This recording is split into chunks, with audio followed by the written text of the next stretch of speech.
I spent a lot of time working on upgrading every gun in this video for you guys. So please enjoy. Hello everyone and welcome, I'm Brockman, and today I'm going to be going over all the weapon mods, the operator mods in Black Ops 4. I finally got it done, which seems like an eternity. I've been working on it, but holy hell, I know a lot of these guns now. I know what they all do. And I know what guns are good and what guns are bad, so let's get right into it. So the first gun we have is the VAPR. A lot of people just call it the Vapor. The operator mod for this gun is a bayonet. How fun. Starting it off real strong. Previously in a lot of the Call of Duties, I don't like melee weapons. They're just a cheap one-shot kill that ruins your streak of anything good happening. But in this game, it's a different story. First off, if there's two enemies that you see when you're going alone, you're gonna die. Probably. It's not really gonna change for a melee weapon. Second of all, meleeing in this game has been nerfed to shit. That might change in the main game, but seriously, this is seriously broken. Some of the gameplay you're watching right now, you'll see that I'll start my melee animation and then the guy will actually die once I'm done with the animation. This is a big problem because the guy can kill me before I'm even done stabbing him. And previous Call of Duties, that was a different story because you start the animation, you could just touch them and press the melee button, then they'll die instantly. In this game, not the case. You have to have some skill using these bayonet weapons. The actual VAPR itself is not a bad gun. It's a pretty solid gun. But putting a bayonet on it and wasting 1/3 of the weapons and the stuff that you could put into create a class, not really worth it. It actually leaves you worse off because you can't put as much stuff on your gun, you can't have as many perks, can't even have a secondary pretty much, you just have to go with this gun. And it's not that reliable, so don't really recommend upgrading this gun. Even though it is a good gun, you can upgrade it if you want to. The next gun on the list is the Maddox. This is also a solid gun. It's a lot like the VAPR, except it's a little heavier. So the operator mod that you get for this gun is called the firing unit. And it says, firing blowback system shoots each other bullet at an increased fire rate. And I'm not sure about you, but I put this on, I didn't even look at that, and I noticed my fire rate was decreased. And I was really confused when I actually read what it actually did. So I tested it out, tested some theories, and I found out this is basically double tap 2.0 because it shoots 2 bullets at once. And there you go. That is why it's good. So basically you can use this thing at a close range, it'll absolutely melt people. But you can also use it at a long range and you won't have as much recoil. And you can still melt people. It's not overpowered, but it's definitely good. Moving on to SMGs, we have the GKS, which was one of my favorite guns to use in the beta. It's a really underrated SMG. I think it's the worst SMG in the whole category. What does it exactly do? Well, first off, first couple attachments that you get is grip, grip 2, and then you have long barrel 2. Basically makes it so that you have no recoil with grip 2 and removes all damage drop off with the long barrel. So how does the operator mod complement this? Well, the operator mod is actually making the gun a burst weapon, a 4-round burst to be exact. And you might be thinking, why not just have it fully automatic? Well, actually the burst kind of increases the fire rate just a little bit, and you can still spam it like it is a fully automatic gun, except it's reduced recoil. So this gun is meant to be used as a really long range gun. It's an SMG, so it can still be used at a short range, and I really like it. It's a multi-purpose gun, and it's kind of like the Maddox if you think about it. The only difference is that you unlock the GKS a lot faster than the Maddox, Maddox being like one of the last, if not the last, from the beta that you actually unlock. GKS, it's like the first weapon you unlock once you start leveling up, so I definitely recommend using the GKS as well. Next up is the Spitfire. I didn't really find this to be that useful of a gun when I put the operator mod on. The gun itself is a really good gun. I saw a lot of people using it during the beta. But you put the operator mod on that and it increases the fire rate if you needed the fire rate increased any more than it already is. So what's the problem with the gun? It should be amazing. It should be able to melt people like instantly. Well, the recoil. The recoil is a lot. There is a lot of recoil, and it's very hard to control. Black Ops 4 features a recoil pattern system, so it helps a little bit. But I mean, if you want to, you could put on this operator mod. You could try it out for yourself. You might as well. Spitfire itself is a good gun, and you're bound to upgrade it anyways. You can aim down sight, but when you shoot, you'll move slower, and then the laser sight, you can't even control that. Like, good luck hitting your target. It can still melt people, and it is definitely good, but it takes a little bit of practice, and I think there's better alternatives. The last SMG I'm going over is the Cordite. Now this gun is special because it has a high capacity mag. It has 60 in the mag, and for this game, with the healing system, it's super good because you don't have to worry about reloading then healing. You can heal and then reload because you probably still have tons of ammo in your gun yet, so you don't have to worry about that. But to complement this, the operating mod makes it so that you do not have to reload at all.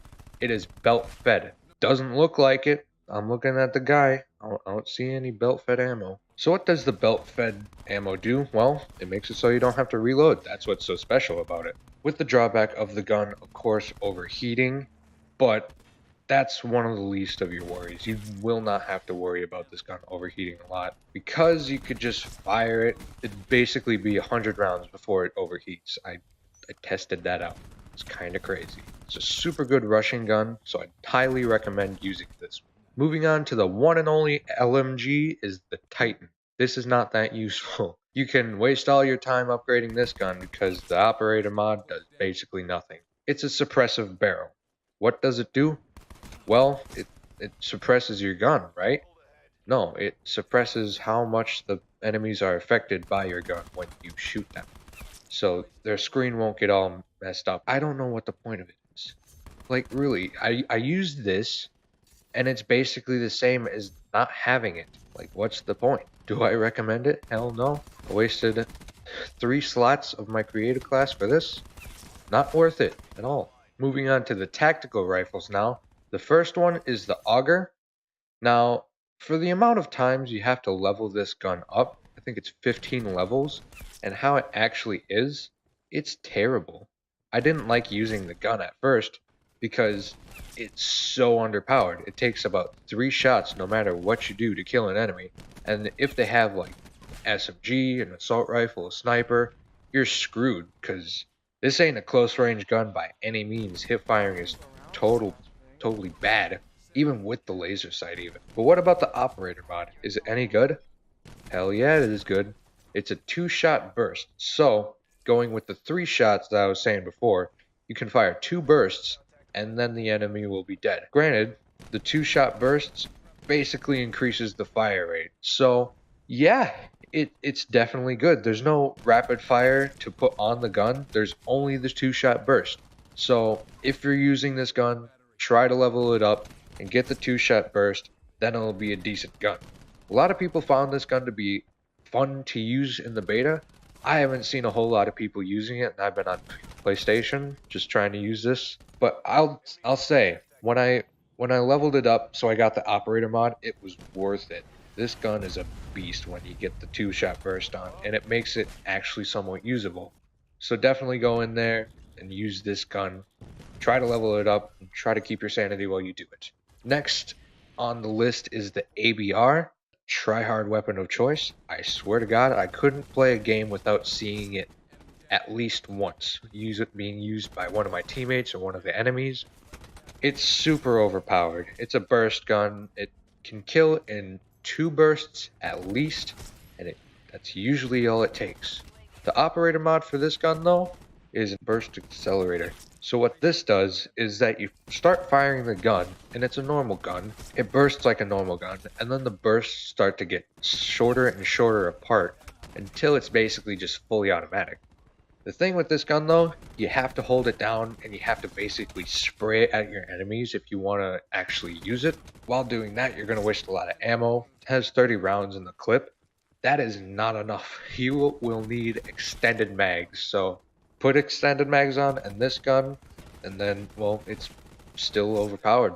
And the last gun for the tactical rifles is the Swordfish. I like using the Swordfish just by itself, It's not as overpowered as the ABR. It's a little underpowered too, but I mean it was still fun to use. So the operator mod for this gun is 4-round burst, and that makes it a hell of a lot better. It adds one more shot to the 3-round burst that it already is. You might be thinking, well, what the hell is the point of that? It basically makes it just like the ABR, in the sense that you have to fire 2 bursts, and then the enemy's probably dead. You can even kill an enemy 1 burst if you have high caliber. The Swordfisher is a solid gun to use in general, so I'd definitely recommend using this gun too. So the next gun we're going over is the Koshka. What the operator mod for this gun does is it makes precision accuracy while entering ADS. So basically when you start scoping in, your crosshairs will get really small, and it basically makes it so that you can only shoot in that one spot. This makes it so that quick scoping is a little bit better, I guess. But with the things that are already with this gun, like with the quick draw and the laser sight, I mean, I'd rather use those instead of using this. Of course, if you are more professional, I guess, at this game, then you can do that a little bit better than I could. It could be fun for some people to use, so I guess if you're a sniper type, I'd recommend this gun to you. Now moving on to the secondaries, the first gun is the Strife. The operator mod for this gun is a tactical knife. Basically the same as the VAPR, except the knifing animation is faster, and that makes it better. The Strife itself isn't a bad gun. Usually you'll win good gunfights if you're fast enough with the pistol and you're playing a little bit more tactically, and you can use the knife to your advantage. So I guess it's alright for this, but still, it's not worth 1/3 of your created class. The next secondary that we have here is the Mazu. What the operator mod for this gun does, it will make you shoot an enemy in the head, and it will be a 1-shot, 1-kill, no matter what. That's a little crazy. This gun has a pistol scope as well, so it'll be a little bit easier to get those headshots off. It doesn't have that much of an ammo capacity. Every gun in Black Ops 3 comes with 3 mags other than the one that it already has in the gun. So there's definitely a lack of ammo with this. I'd recommend playing Crash, or I'd recommend using Scavenger. Probably play Crash. Crash is a pretty good character. But I mean, it's really overpowered. It doesn't ruin the game, but it can kill an enemy in 1 shot. That's crazy. I'll just leave that there. The last but maybe least gun on this list is the MOG shotgun. The shotguns in this game were nerfed a lot, so I mean this isn't as good as it could be, but if you put choke barrel, then you'll probably get a 1-shot kill on most shots you take. Most of them. There will be a lot of times where it feels like you definitely should have killed the enemy that you were shooting at, but the game's like, no, you don't deserve it. What does the operator mod to do to help this? It makes it so that the shotgun inflicts the wound status effect. It's called Dragon's Breath. You'd think, hey, it burns the enemy. That's pretty badass. It doesn't burn the enemy. It does, but it doesn't cause a status effect over time. It causes the wound status effect. And if you don't know what that is, it basically makes it so that if you shoot a guy and they run off, they can't go and heal. They have to stay like that for another 30 seconds. Feels really long. I think they should shorten it. You'd definitely notice that if you were playing Firebreak and they tried to use a reactor core around you, you have to go and hide. You can't fight anymore because you're probably like low on health, like really low on health. And then you have to wait for a really long time. So I mean, it's kind of good, but it doesn't help you with 1-shots anymore than it already does. I feel like it's a little pointless, to be honest. It can be good, but it usually won't be, so I wouldn't waste your time for this. It is pretty easy to upgrade, so I mean, maybe you want to waste your time. I don't know. Depends what you want to do. So all the operator mods collectively, some are really good, some are really bad. I feel like that's a problem because you have to use the same amount of slots in your created class to have a not balanced effect, I guess. Like looking at the pistols, the Strife versus the Mazu, it's like the Mazu is so much better. I mean, it's not worth the same amount of slots. I feel like they should do something about this, but I mean, they probably won't. I don't think they really need to. It's just kind of a fun thing to use in the game. You can use it if you want to. Overall, I had a lot of fun upgrading all these guns, even though I did have to spend a lot of time because the beta was only limited amount of time. That was a little annoying, but I did it in the end. I finally got it out. So there you go. I hope you enjoyed. If you did like the video, if you like my other videos, make sure to subscribe. Other than that, see you all later, unless you see me first. Bye.